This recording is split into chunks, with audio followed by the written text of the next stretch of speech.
Breaking news coming in where protests have erupted in several parts of Rajasthan over a paper leak case. Now, BJP is demanding a CBI investigation and nullification of the entire exam process.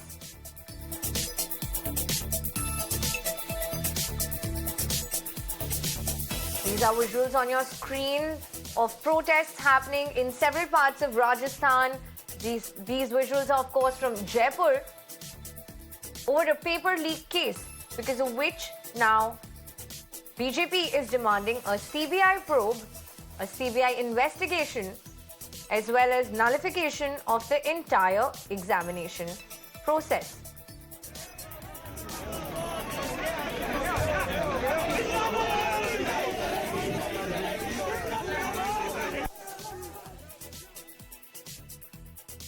There are also protests that are happening in Ajmer in Rajasthan.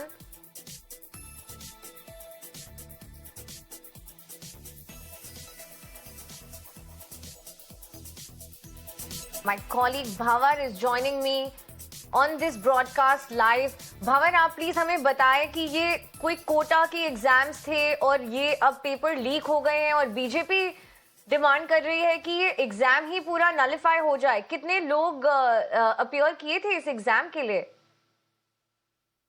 देखिए, ये जो exam थे, आपको ध्यान होगा, अभी उदयपुर में एक पूरा मामला हुआ था जहां पर पेपर लीक हुआ और सेकंड ग्रेड का ये एग्जाम था, सेकंड ग्रेड टीचर के लिए।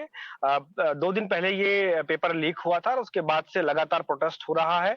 पूरे प्रदेश भर में जगह जगह प्रोटेस्ट है, लेकिन कोटा में एक अनोखा प्रोटेस्ट देखने को मिला है, जहां पर चंबल नदी के अंदर लोगों ने, बीजेपी के कार्यकर्ताओं ने और तमाम लोगों ने मिलकर के वहां ये पूरा प्रोटेस्ट किया है।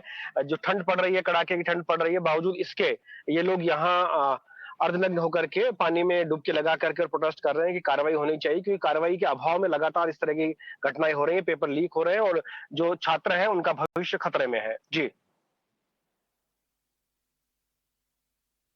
जी भंवर, और आप हमें और कुछ बता सकते हैं इसके बारे में? इतने कड़ाके वाली ठंड में जब अगर लोग पानी में डुबकी लगा के प्रोटेस्ट कर रहे हैं, it's not wrong of them to say कि काफी लोगों की आगे की करियर, उनकी एजुकेशन खतरे में है इस तरह की एग्जाम की पेपर लीक हो जाने से। ये कैसे हुआ? ऐसा कुछ मामला हमारे सामने आया है अभी तक?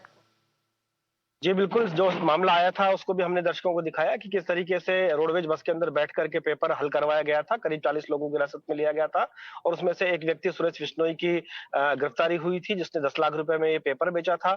न सिर्फ ये एग्जाम, बल्कि आप देखिए कि जो भी रोजगार के लिए एग्जाम होता है उसमें अधिकतर स्थिति यही होती है कि पेपर लीक हो जाता है, जिसके चलते हुए छात्रों का भविष्य खतरे में आता है।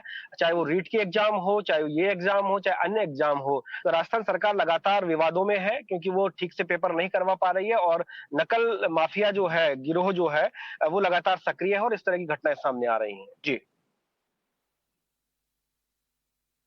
भवन, बहुत बहुत शुक्रिया हमारे साथ जुड़ने के लिए और ये सारे डिटेल्स हमारे दर्शकों को देने के लिए।